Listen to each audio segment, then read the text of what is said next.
नमस्कार स्टूडेंट्स। पिछले लेक्चर्स में हमने गैलीलियन ट्रांसफॉर्मेशन कंप्लीट किया था और आज का हमारा टॉपिक है न्यूटन्स रिलेटिविटी, न्यूटन का आपेक्षिकता का सिद्धांत। न्यूटन का आपेक्षिकता का सिद्धांत जो है, जैसा कि हमने पिछले लेक्चर में पढ़ा था, गैलीलियन ट्रांसफॉर्मेशन पर आधारित है। उसने उन्हीं ट्रांसफॉर्मेशन को यूज करके अपना एक सिद्धांत बनाया और लोगों के सामने उसको प्रोड्यूस किया।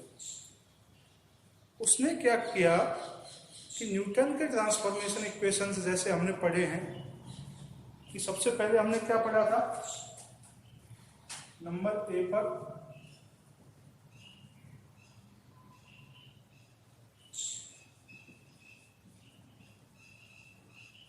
जड़त्वीय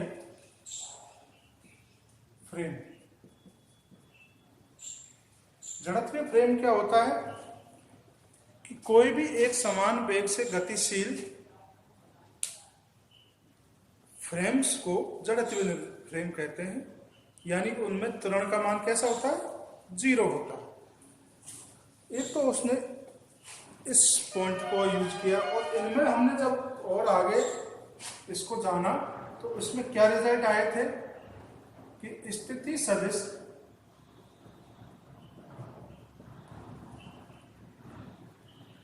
जैसे कि ये फ्रेम है, एक स्टेबल है, दूसरा गतिशील है।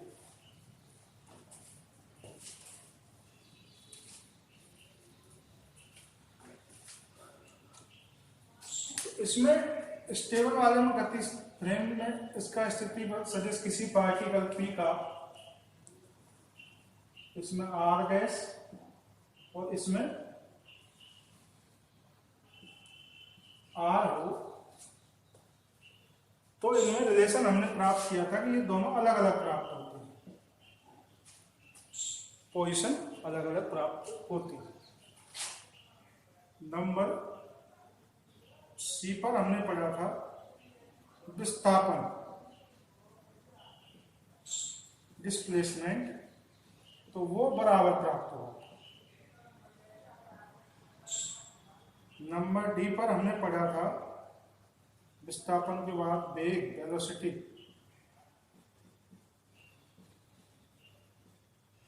ये भी कैसा प्राप्त हुआ था, अलग अलग प्राप्त हुआ था। और ये सबसे इंपॉर्टेंट है न्यूटन रिलेटिविटी में, ये वाला जो हमारा इक्वेशन है ये सबसे इंपॉर्टेंट है।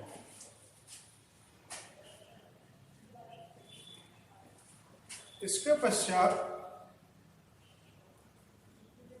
हमने पढ़ा था त्वरण। त्वरण कैसा प्राप्त होता है,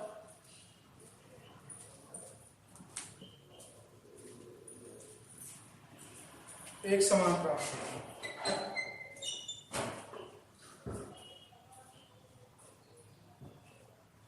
उसके बाद बल,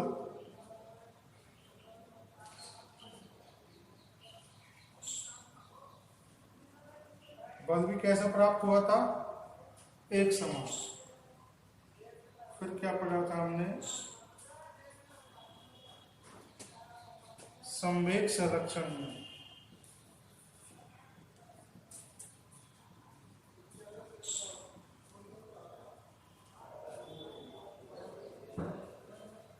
उस लास्ट में ऊर्जा संरक्षण का नियम। तो ये दोनों नियम संतुष्ट होते हैं।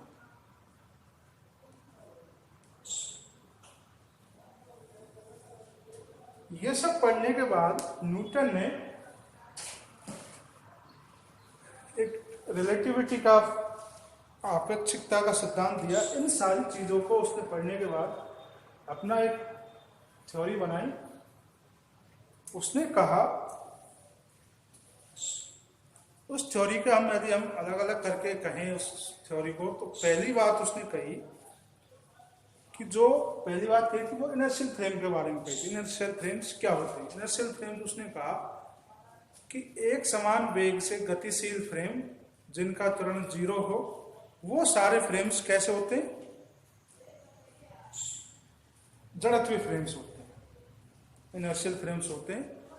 नंबर दूसरी बात उसने कही थी कि सभी जड़त्वीय फ्रेम्स में किसी भी भौतिक घटना का परिणाम समान प्राप्त होते हैं। क्या मतलब है इसका? कि मान लीजिए कोई एक स्थिर फ्रेम है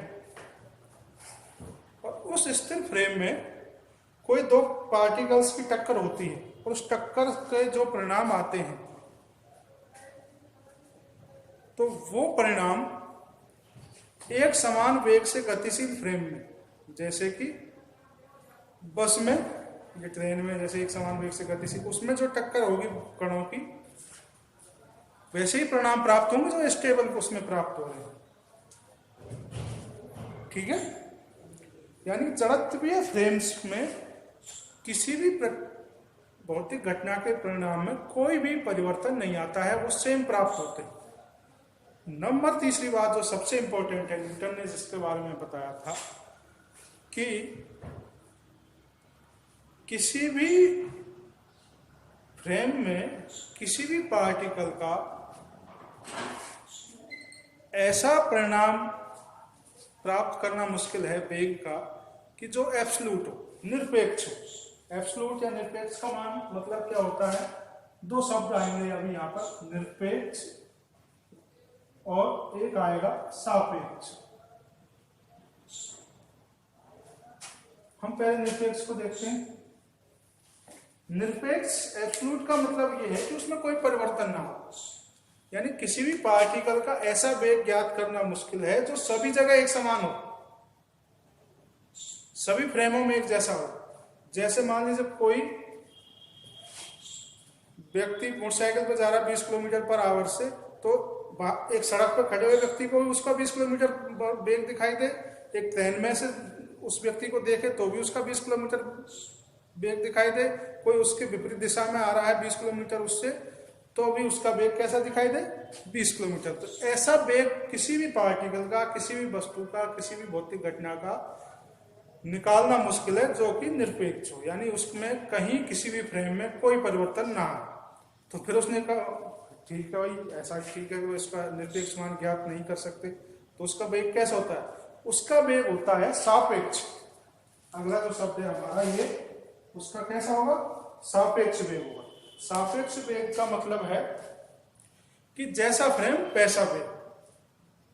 ठीक है, जैसा फ्रेम वैसा वेग उसका होगा, यानी कि जैसे कि एक 20 किलोमीटर की पर आवर की गति से सड़क पे जा रहा है, तो सड़क के किनारे पर खड़े हुए व्यक्ति को उसकी कितनी वेग दिखाई देगी?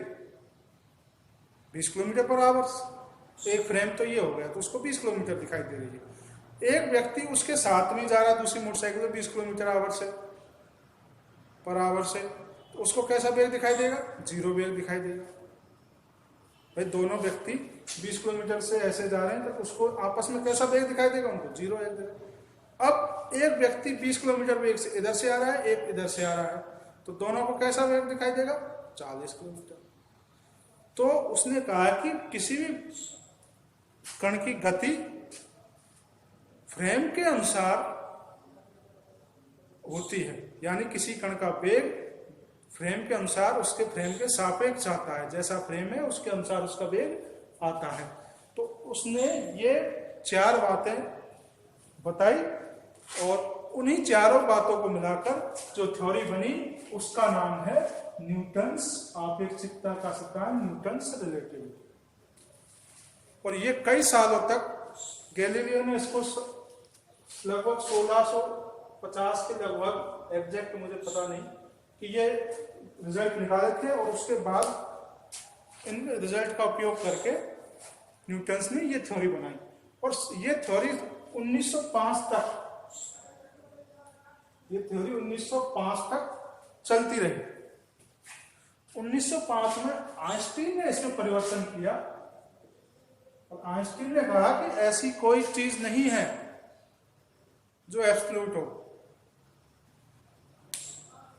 ठीक है, न्यूटन ने कहा ऐसी कोई चीज नहीं है जो एब्सोल्यूट हो, एब्सोल्यूट है, निरपेक्ष ऐसी कोई चीज नहीं है।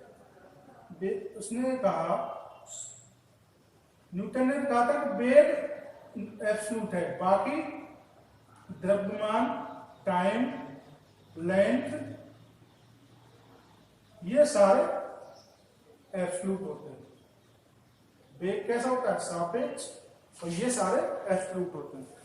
लेकिन आइंस्टीन ने 1905 में इन सब चीज को बदल दिया। उसने कहा कि ये सब सारी चीजें, वेग, लंबाई, द्रव्यमान, समय, सब कुछ फ्रेम के अनुसार है। सिर्फ जो एब्सोल्यूट होता है वो होता है प्रकाश का वेग। किसका वेग? प्रकाश का वेग। ये सब आप अगली क्लास में या फिर इसमें जो आपकी बुक में एक लेसन है आपेक्षिकता का सिद्धांत, थ्योरी ऑफ रिलेटिविटी, उसमें इस चीज को पढ़ेंगे। तो 1905 तक तो यही चलता रहा, न्यूटन की रिलेटिविटी चलती रही, और 1905 में आइंस्टीन ने इसको बदल दिया। न्यूटन ने कहा था कि भाई वेग है जो वस्तु, किसी वेग का, वो आपेक्षिकता का सिद्धांत का पालन करता है। बाकी सारी चीजें, वजन हुआ, टाइम हुआ, और किसी वस्तु की लंबाई हुई, वो सब फ्रेम, सारे फ्रेमों में एक जैसी रहती है। बाद में ये थ्योरी ऑफ, जब रिलेटिविटी थ्योरी ऑफ आई, स्पेशल थ्योरी ऑफ रिलेटिविटी आई 1905 में, तो उसको आइंस्टीन ने बदल दिया। भैया ये जनरल सी चीजें हैं, हमें देखेंगे एक वजन, एक कोई वस्तु का वजन 1 किलो है, हम यहाँ तोल रहे हैं, यदि उसको चलती हुई ट्रेन में तोलेंगे तो भी 1 किलो, ये उस समय ये अज्यूम किया गया था। लेकिन बाद में आइंस्टीन ने इन सब चीजों को बदल दिया, और वो हम अगले यूनिट में पढ़ेंगे। तो न्यूटन थ्योरी के अनुसार, अब आपको समझ में आ गया, न्यूटन थ्योरी ने ये बताया कि किसी पार्टिकल का ऐसा वेग ज्ञात करना नामुमकिन है जो एब्सोल्यूट हो, यानी कि सभी फ्रेमों में पार्टिकल का वेग अलग अलग प्राप्त होता है, और सभी जड़त्वीय निर्देशों में भौतिक घटनाओं के परिणाम समान प्राप्त होते हैं। ये न्यूटन्स की रिलेटिविटी थ्योरी। अब न्यूटन्स की रिलेटिविटी थ्योरी में हमने न्यूटन्स के नियम और लिए उसे। न्यूटन्स ने जो अपने नियम दिए, इन सब का उपयोग है अभी, इसलिए इनको लिखे रहने देते हैं।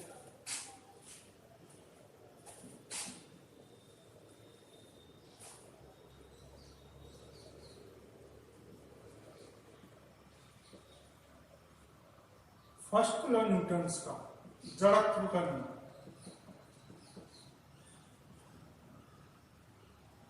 यानी F बराबर 0 हो तो A बराबर भी 0 हो। न्यूटन्स का पहला नियम, यदि F बराबर, यदि किसी वस्तु पर कोई बल नहीं लग रहा है तो वो यदि स्थिर है तो स्थिर बनी रहेगी, यदि गति कर रही है तो गति करती रहेगी। अब देखते हैं ये नियम इनर्शियल फ्रेम्स में काम करता है या नहीं करता है। देखिए जरा, ये इससे निकालते हैं। हमने देखा कि दोनों फ्रेम्स में त्वरण जो है वस्तु का समान प्राप्त होता है। यहां से देखो ये वाला पोर्शन,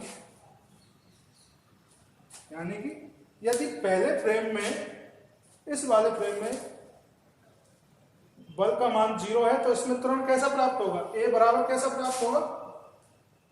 A वेक्टर बराबर 0 प्राप्त होगा। इसमें बल का मान 0 है, और दोनों इनर्शियल फ्रेम्स में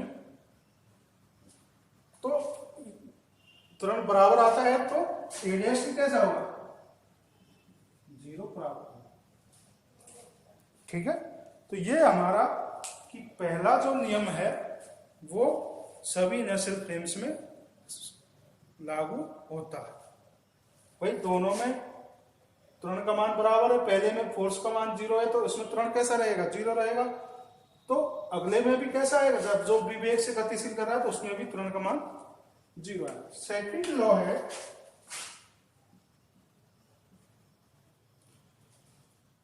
कि संवेग में परिवर्तन की दर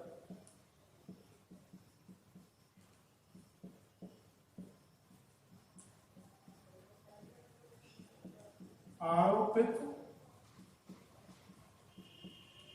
बल के समान आती है।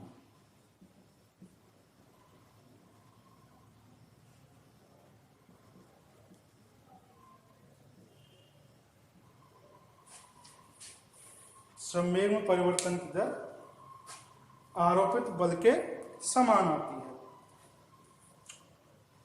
मान लीजिए ये एस फ्रेम में इतना बल आरोपित हो रहा है तो उसके संवेग में इतना परिवर्तन होता है।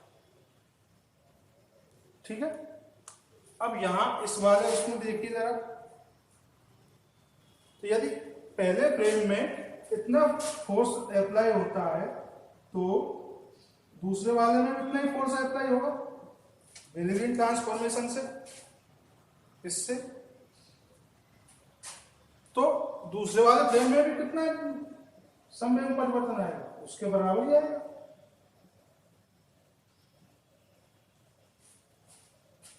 ठीक है, तो दूसरा नियम भी कैसा होता है, दोनों सभी तरह से फ्रेम में लागू होता है। अब लास्ट का जो नियम है, नियम नंबर 3, प्रतिक्रिया बल क्रिया का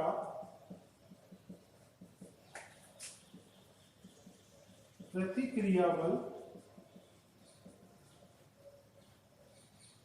उत्पन्न होता है।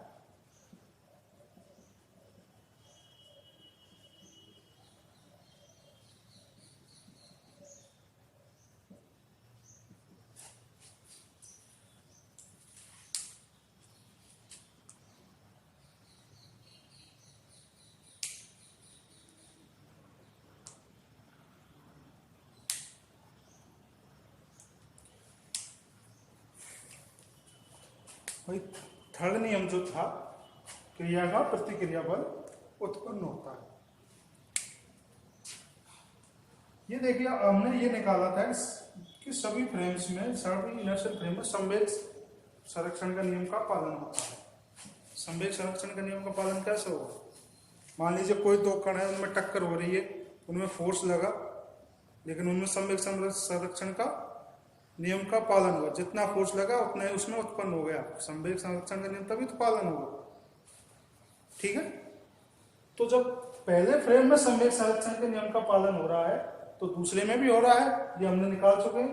तो इसमें संवेग संरक्षण का नियम पालन करने के लिए जैसे ही जो टकराने के लिए जो फोर्स लगा उसके प्रतिक्रिया में दूसरा फोर्स लगा, तब जाके वो संवेग संरक्षण का नियम का पालन हुआ। तो ऐसे इसमें हुआ, तो दोनों में क्या होता है, ये नियम लागू होता है। तो इस लेक्चर्स में हमने ये पढ़ा कि न्यूटन रिलेटिविटी थ्योरी क्या होती है और न्यूटन ने जो नियम दिए हैं वो जड़त्वीय फ्रेम्स में भी लागू होते हैं।